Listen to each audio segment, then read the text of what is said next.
Sinanay ng mga election officers sa paggamit ng automated counting machine para sa Bilang Pilipino 2025. Nasa frontline ng balitang yan si JC Cosico.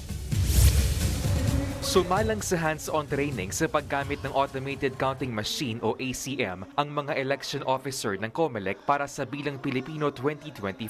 Bawat table may kanya-kanyang unit para maturuan sila sa mga parte at kung paano ito gagamitin. Tiyempo yan sa Voter Education Roadshow ng COMELEC. Kinakailangan maipaliwanag ng mga local COMELEC namin, ng mga field personnel namin, yung paggamit ng makina, paano sila boboto, nang naiintindihan ng lahat.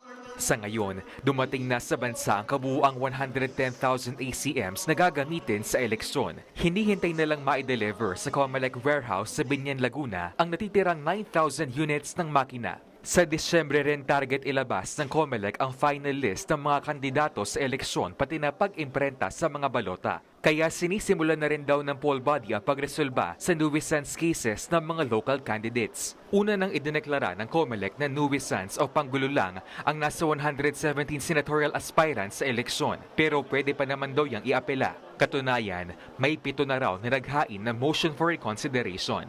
Madami po dyan, sa Facebook pa lang, sa accounts nila, makikita nyo na hindi naman seryoso yung kanilang pagtakbo. Bakit naman natin papayagan na binabalahura ang ating halalan? Samantalang merong mga seryoso, credible at tunay na mga kandidato sa posisyon.